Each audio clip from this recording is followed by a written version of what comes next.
아멘.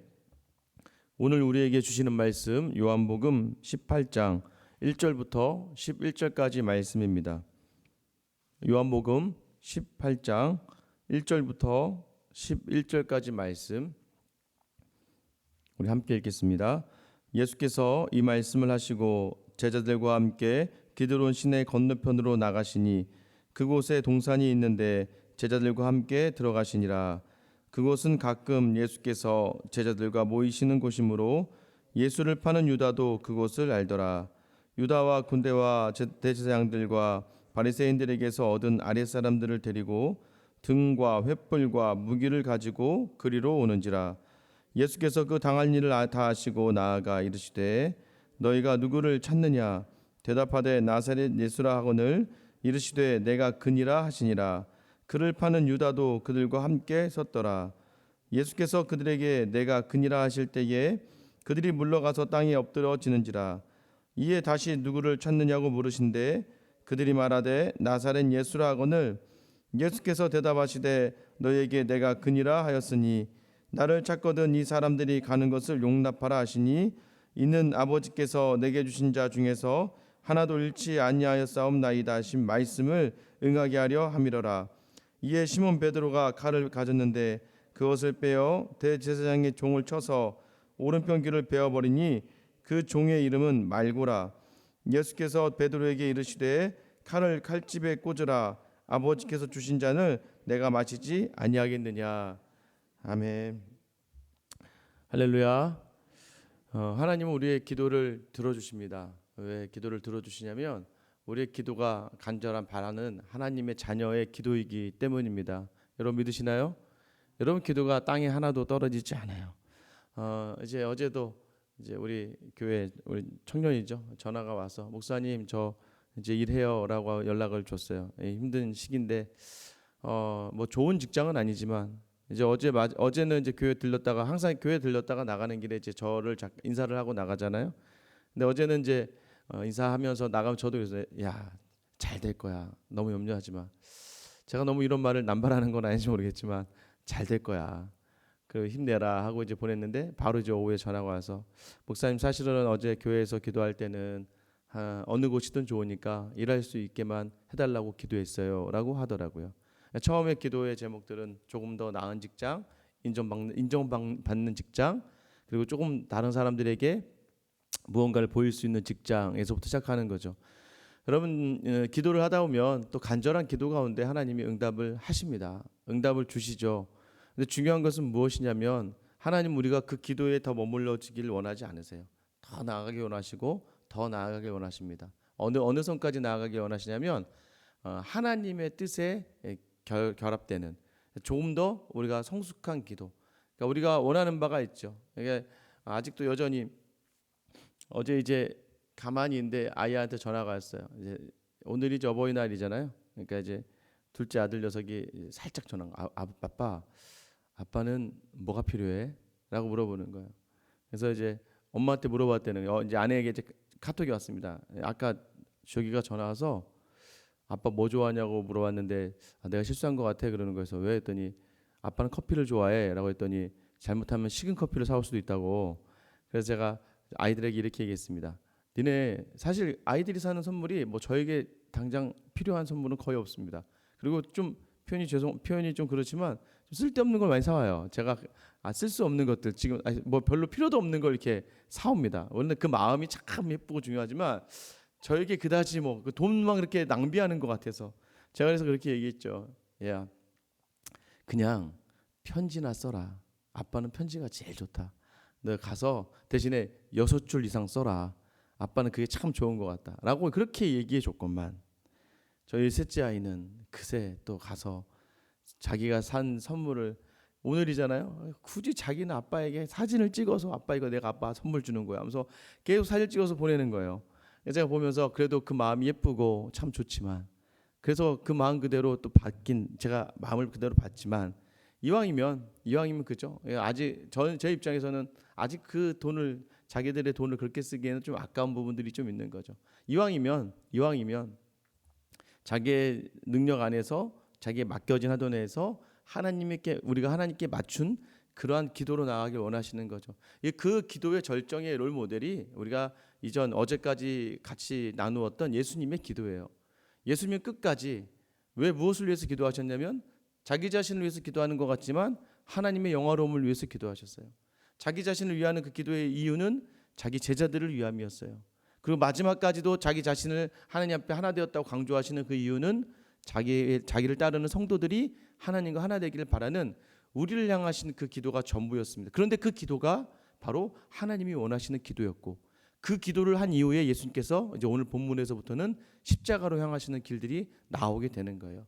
성도에게 하나님이 원하시는 것이 무엇입니까? 여러분 간절히 기도하세요. 저도 여지껏 간절히 바라서 이루어지지 않은 기도들은 거의 없습니다. 사실은 기도하고 의심해서 못 이루어지는 것들이 있었을 거예요. 그렇죠? 여러분 기도하고 의심하면 이루어지지 않아요. 그런데 기도하고 간절히 기도하면 들어주신다는 거예요. 저 미국의 한 그 목사님께서 이제 고속도로 변에 이렇게 기도원을 짓고 있는데 도로가 좀 좋은 도로가 나야 되는데 도로가 나다 보니 큰 산이 있어가지고 저 산 주님 저 산을 옮겨 주시옵소서. 이런 기도가 말도 안 되는 기도죠. 무슨 산을 옮깁니까? 기도원 하나 때문에. 근데 다음날 일어났더니 거기 고속도로가 뚫리면서 그 산이 없어졌다 그러시더라고요. 물론 그런 기도도 하나님이 들어주실 수 있습니다만은 이왕이면 우리가 그 산이 있다 할지라도 그 산을 뚫지 않는다 할지라도 이 기도원을 찾는 사람들이 더 많아진다면 그게 또 더 놀랍고 더 큰 기적이 아닐까. 우리가 하나님의 뜻에 부합되는 그 기도로 나아가는 것, 그게 오늘 예수님이 보여주신 그런 기도였고 그런 삶이었습니다.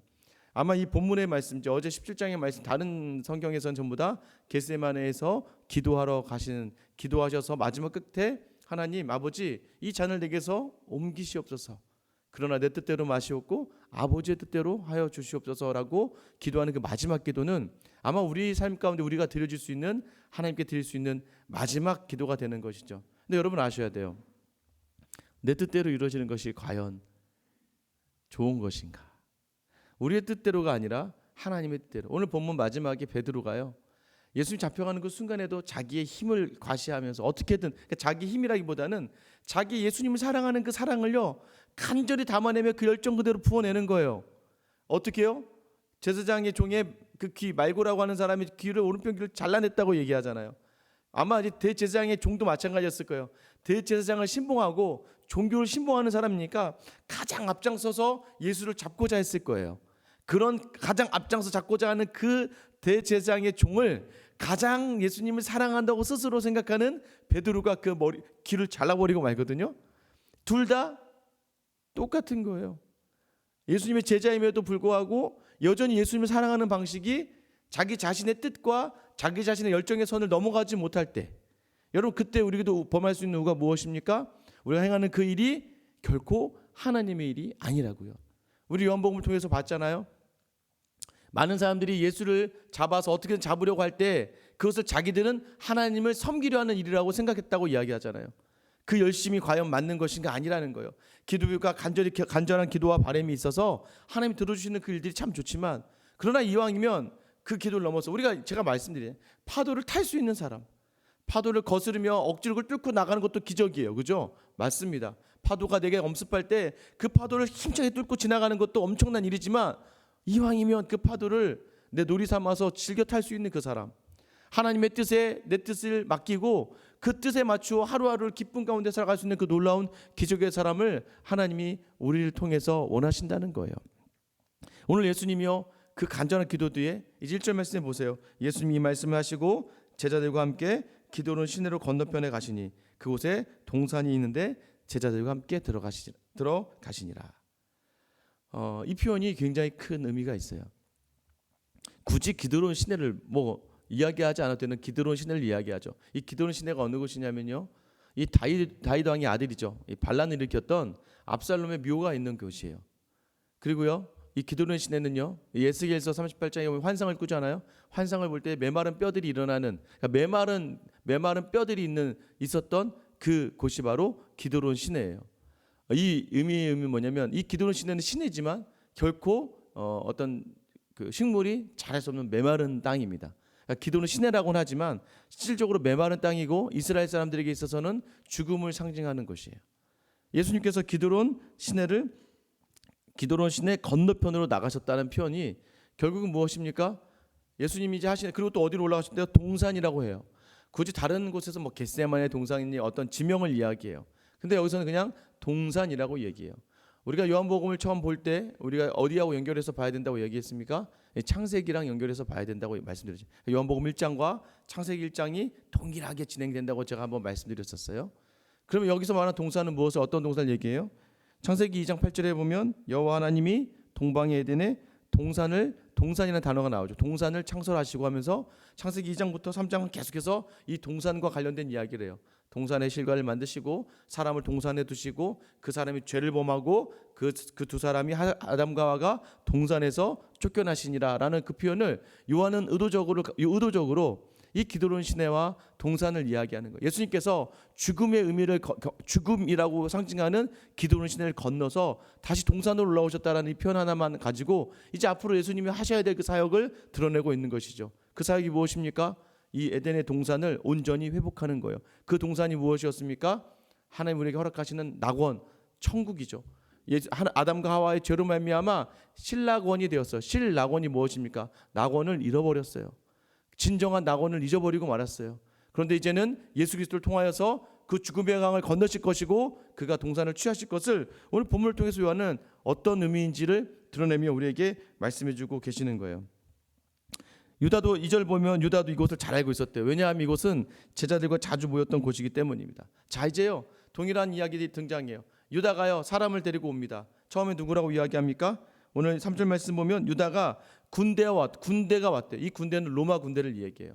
왜냐하면 유대인 스스로 그 당시 군대를 일으킬 수가 없어요. 왜냐하면 로마의 속국이기 때문에 마치 유대인들이 군대를 움직이면 반란을 일으키는 것이기 때문에 로마인들의 허락을 받거나 어떤 무력을 행사할 때는 로마의 군병의 도움을 받았어야 돼요.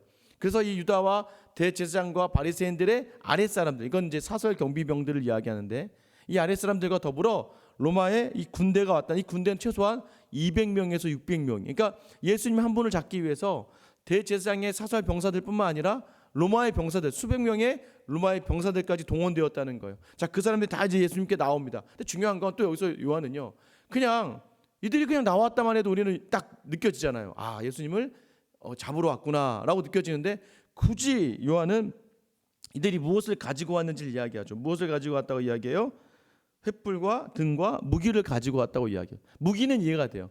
잡으러 왔으니까 혹시나 모르니까 예수의 추종자들이 있을 수 있으니까. 근데 굳이 등과 횃불이다라고 이 요한이 이걸 사용하는 것이 무엇일까? 마치 이 동산에 오르면서 동산을 찾으면서 우리 천국을 찾고자 그 자기들이 알고 있는 그 신념 하나, 그것이 무엇이었어요? 자기들 스스로 자기들의 열심으로 대제사장과 바리새인들이 가지고 있었던 가장 큰 것이 무엇이었어요? 열심이었다고요. 특심이었다고요. 그들은 율법에 대한 특심이었어요. 그것을 지켜내고 그것을 이루어내고, 여러분 우리가 조심하셔야 된다는 거예요. 이 새벽 기도의 자리도요, 저는 여러분이 자유하면서 하나님께 드리는 기도였으면 좋겠어요. 이것이 특심이 되다 보면요, 뭘 놓치게 되냐면 내 기도로, 내 의지로, 내 뜻으로 마치 이 일들을 이루어 나가려고 하는 이 대제사장과 바리새인들, 심지어 오늘 본문에 나오는 베드로와 같은 모습이 우리 가운데 있게 될 수 있다는 거예요. 등을 내가 비추는 거예요. 횃불을 내가 비출 수 있다고 생각하는 거예요. 여러분, 진정한 빛은 누구십니까? 예수 그리스도예요. 요한복음에 가장 강조했던 나는 누구이다 라고 이 표현들이요, 총 8번 정도 등장하고 또 표현은 20번 넘게 등장하는데 그 중에 하나가 무엇이었습니까? 나는 세상의 빛이다. 나는 생명의 빛이다. 그러니까 계속해서 이 빛에 대해서 이야기하면서 창세기에서도 빛에 대해서 이야기하잖아요. 모든 생명의 근원되는 그 빛, 오르라고 하는 그 빛의 근원이 예수님이라고 이야기하시는 거예요. 그런데 사람들은 계속해서 자기들이 스스로가 불을 밝힐 수 있다고 생각하고 그 불을 밝히면 자기들 스스로가 동산에 오를 수 있다고 생각해요. 이 동산에까지 나오면서도 그 진짜 생명을 잡아 죽이는 일을 하면서 자신들이 옳은 일을 하고 있다고 생각하고 온전한 빛을 발하고 있다고 생각하는 경우가 굉장히 많다는 거예요. 목사님 저도 마찬가지고. 여러분 어떻습니까? 열심히 섬긴다는 종교적 행위가 내가 내 빛을 발한다고 느껴질 때가 굉장히 많다니까요. 여러분 그 모습을 자꾸 돌아보셔야 돼요. 그래서 하루하루 돌아보지 않으시면 안 되는 거예요. 저는 참 안타까운 일들이 무엇이냐면 저도 이제는 그럴 수도 있겠다 생각이 드는 거예요. 어떤 일들이냐면요, 처음에 목사님들, 제 선배 목사님들이 이제 목회 담임으로 가시거나 뭐 개척을 하세요. 그럼 어떻게 하는 줄 아세요? 정말 그 개청 예배를 드릴 때, 또 그분들이 위임 예배를 드릴 때는요, 정말 그렇게 고백하세요. 정말로 이 교회를 내게 주신 하나님의 목양지로 알고 마지막 목숨을 다할 때까지 오늘 이 예배를 기억하며 열심을 다해 정말 이 교회를 사랑하고 섬기겠습니다 했던 그 목사님들이 2년 3년밖에 되지 않았는데 통화 중에 또 이야기한 중에 교회에 대한 원망과 불평뿐만 아니라 더 나아가선 저한테도 이제 교회 옮길 수 있을 것 같아. 교회 옮길 마음이 사실 있어, 김 목사. 너무 힘들다. 이게 쉽지 않구나. 또 개척하면서 그 교회를 목숨을 내서 자기가 스스로가 개척을 하면서 했던 목사님들에게 통화하다 보면 재현아, 이제 목회를 그만 내려놓고 다른 거 한번 생각해봐야 되겠어 라고 이야기할 때가 많다는 거죠. 점점 그런 일들을 경험 보게 되니까 불과 제가 담임 사역 시작한 지 5개월밖에 안 되는데 5개월 차인 저도 이게 함부로 자랑해서는 안 되는 거구나. 무엇입니까? 자기의 열심과 자기의 특심과 자기 주신 지금 감격, 감정, 또 특별한 격한 그런 표현으로 인해서 마치 베드로처럼 지금 이 대제사장과 바리새인들처럼 자기 열심으로 할 수 있다고 생각했던 그 자리를, 자기 힘으로 생각할 수 있었던 그 자리를 시간이 흐르면서 안 된다고 느껴지게 하신다는 거예요. 신앙의 자리도 마찬가지라는 거예요. 우리가 열심을 다하면 되겠지라고 생각하는 그 자리가 안 그렇다는 거예요. 여러분 어디서부터 이미 경험하셨습니까? 가정에서부터 이미 경험한 거예요. 내 배로 난 내 새끼도 내 맘대로 되지 않습니다. 언약을 맺고 결혼한 내 남편과 내 아내도 내 맘대로 되지 않아요. 여러분 이미 우리가 세상을 살면서 경험한 건 아닙니까? 그 낙원을 찾고자 하며 횃불과 등을 들고 나오지만 우리가 찾는 그것은 진정한 동산이 아니라는 것을 알게 돼요. 참 동산은 누구입니까? 참 빛은 누구인가요? 바로 오늘 본문에 우리에게 이야기하시는 예수 그리스도시죠. 3절 말씀해 보시면 예수께서 그 당할 일을 알고 계셨다는 거예요. 그리고 너에게 묻습니다. 누구를 찾느냐? 그들이 이야기합니다. 나사렛 예수입니다 라고 이야기하죠. 그러자 예수님께서 내가 4절 말씀 내가 그다라고 이야기합니다. 그때 유다도 있었다고 얘기해요. 근데 그때 그들이 어떻게 해요? 내가 그니라 하실 때에 그들이 물러나서 땅에 엎드러졌다고 이야기해요. 아니 수백 명이나 되는 사람이 뭘 엎드러집니까? 여기서는 어떤 이들은 경배했다라고 표현하지만 정확한 성경 번역은 뒷걸음질 치다가 넘어졌다는 거예요. 왜 뒷걸음쳤을까요? 그 위엄과 그 기세, 예수님이 가지고 신적 권능이 그 안에 그대로 담겨져 있는 것이죠. 내가 그다. 너희가 찾고자 하는 나사렛 예수가 바로 나다라는 그 말 한마디에 자 보세요. 원래는 예수님이 뒷걸음치고 예수님이 도망가야 되는 게 맞지 않아요? 두려움과 떨림 가운데. 그런데 예수님이 이미 확정하셨어요. 무엇을요? 십자가에 달려 죽음 당하시기로 확정하시고 이제 하나님 뜻 안에 서기로 작정하시니까 이제는 내 뜻이 아니요 하나님의 뜻대로 되는 것이니까 담대하게 그들 앞에 섰고요. 자신의 뜻대로 등과 횃불을 들고 나왔던 그 사람들은요 진정한 빛이신 예수 그리스도의 그 앞에 무너져 버리고 마는 거예요. 이미 세상을 이기었다라고 말씀하신 그 모델을 오늘 본문에서 보여주고 계시는 거예요. 그래서 뭐요? 저 사람들이 나를 잡아 죽이는 게 아니에요, 여러분. 대제사장과 바리새인들이 예수를 잡아 죽인 게 아니에요. 세상이 예수를 잡아 죽인 게 아니에요. 예수님 스스로가 그 죽음의 길을 가신 거예요. 여러분 우리는 알고 있어요. 예수님을 잡아 죽인 본디오 빌라도에게 고난을 받으시고 십자가에 못 박혀 죽으시고 이 본디오 빌라도마저도 하나님께서 그 자리에 두시고 하나님께서 허락하시면 안 됐다고 제가 말씀드렸잖아요. 본디오 빌라도는 원래 괴팍한 사람이었어요. 아주 힘이 넘치는 사람이었어요. 그런 그가 자기를 후원하던 로마의 정치가가 이 몰락하면서 이 왕으로부터 멀리 내침을 당하면서 이 자기 자신의 위치에 두려움을 가진 빌라도가 원래는 폭군이었는데 어쩔 수 없이 이 유대 땅에 반란이 일어나면 자기 자리가 없어지기 때문에 그때만큼 유약해진 적이 없을 정도로 하나님이 그런 모든 과정을 허용하시고 만들어 가셨던 거예요. 그래서 예수님도 그걸 아셨다는 것이죠. 그 기세 앞에서 그들은 뒷걸음치고 무너지고 맙니다. 그러면서 마지막 순간까지 예수님이 무엇을 놓치지 않으십니까? 내가 그인데 만약에 너희가 나를 찾거든, 그죠? 나를 찾거든 이 사람들은 그저 용납하라라고 이야기해요. 이 사람들은 그저 보내줘라. 여러분 우리가요 오늘 본문 끝까지 예수님이 하시는 모습이 무엇입니까? 자기 끝까지 자기 사람을 사랑하시고 놓지 않으셨다는 거예요. 8절 말씀에 보면 예수께서 대답하시되 너희에게 내가 그니라 하였으니 나를 찾거든 이 사람들이 가는 것을 용납하라. 9절입니다. 이는 아버지께서 내게 주신 자 중에서 하나도 잃지 아니하여 싸움나이다 하신 말씀을 응하게 하려 하심이라. 이게 무엇입니까? 요한복음 17장 12절 말씀이었죠. 이 17장의 기도 중에 이게 있었어요. 내가 그들과 함께 있을 때에 내게 주신 아버지의 이름으로 그들을 보존하고 지켰나이다. 내가 그들과 함께 있을 때에 그들을 지키지 않았습니까? 이제 그러니 아버지께서 그들을 보존하여 주시옵소서, 지켜 주시옵소서라고 우리가 그저께 말씀에 나누었잖아요. 예수님은 끝까지 자기 사람을 사랑하셨어요. 사랑하신다는 것은 무엇이었어요? 지켜내기 위하여 자신의 목숨을 아끼지 않았다는 거예요. 그래서 그 일로 말미암아, 우리가 그 사랑으로 말미암아 우리의 지금 이 자리가 있는 줄 믿으시기 바랍니다. 여전히 이제 이 말씀을 깊이 들어가면 들어갈수록 그렇구나, 여전히 내가 나를 자랑해서는 안 되는구나, 함부로 이야기하는 이 말은 내 말이구나. 그래서요, 계속해서 우리에게 주시는 것이 무엇입니까? 여러분, 우리도 믿지 못해요. 여러분 자신을 믿으시나요? 여러분이 작정한 대로, 계획한 대로 다 행하셨고 그것이 다 옳은 것이었나요? 그러지 않잖아요. 우리는 알고 있어야 됩니다. 그래서 이런 기도가 나오는 거예요. 하나님, 맞습니다. 저도 어떻게 될지 모르죠. 하나님, 오늘이라도 불러가실 수 있고 내일이라도 불러가실 수 있고, 제가 이 교회에서 여러분과 제가 또 저만 잘한다고 되는 것도 아니고 여러분도 어떻게 될지 모르잖아요. 그리고 지금 저에게 좋은 감정들도 어떻게 될지 모르는 거잖아요. 그래서 제가 여러분에게 죽기까지 이 교회를 위해 최선을 다해 섬기겠습니다, 이 말이 굉장한 교만일 수 있다는 거예요. 그저 하루하루 이 십자가의 사랑이 아니면 감당할 수 없는 죄인임을 고백하면서 여전히 오늘 하루도 나를 살게 하신 그 십자가의 그 사랑이 아니면 안 된다는 것이죠. 베드로의 이런 놀라운 이 열정과 이 패기마저도 그 십자가를 통할 때 그가 거꾸로 매달려 죽는 그 고통 속에서도 끝까지 그는 기뻐할 수 있었어요. 여러분, 우리에게 주신 가장 큰 기적은 무엇인가요? 이 세상이 아무리 우리를 엄습해오고 이 세상이 우리를 아무리 힘들게 한다 할지라도 예수 그리스도께서 주시는 그 평안이면 세상이 줄 수 없는 기쁨을 누리며 살아갈 수 있다는 것이죠. 그래서 이왕이면 우리의 뜻이 하나님의 뜻에 맞춰져서 우리가 생각했던 것 이상으로 주시는 놀라운 하나님을 확신하면서 오늘 하루를 우리가 예수님, 끝까지 우리를 사랑하시는 그 예수님을 바라보며 나아가기를 소망합니다.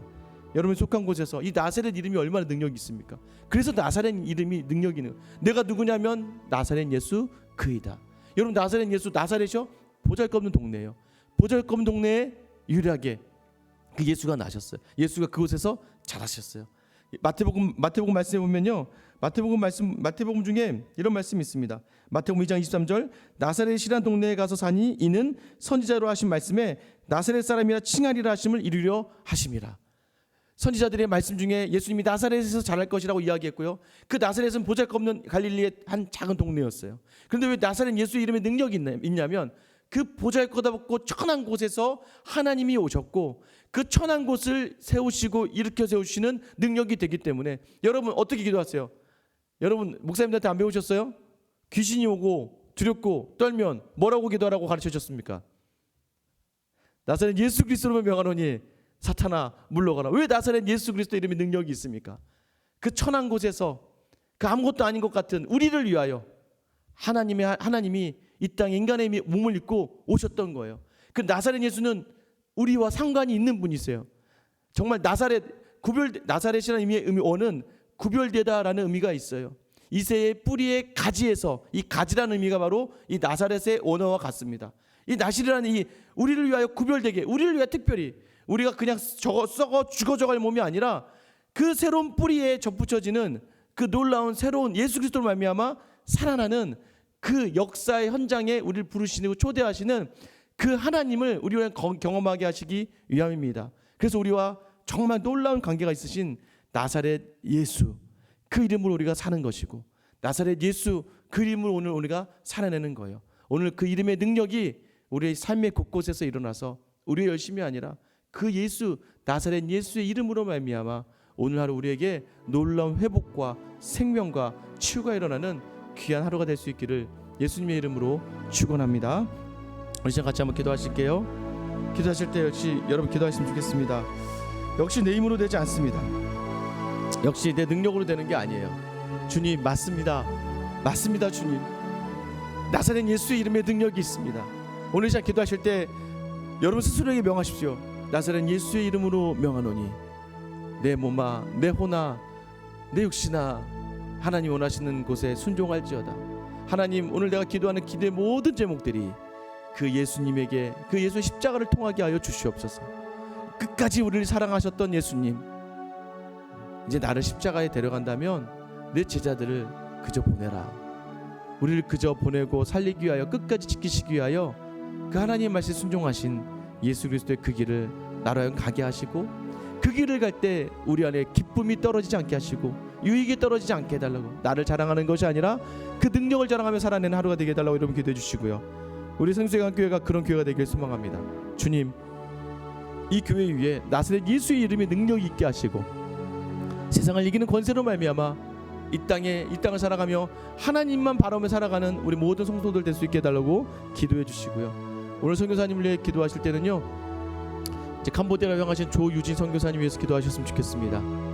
남편을 잃은 딱 일주년이 되었어요. 이제 상담도 마무리가 되어져 가는데 이제 모든 과정이 치유가 되어서 다시 캄보디아를 향할 때에 하나님이 그 영혼들을 품을 수 있는 놀라운 가정으로 인도해 달라고 오늘 나와 교회와 성교사님을 놓고 우리 이 시간 주님 이름 한번 부르며 기도하며 나아가겠습니다.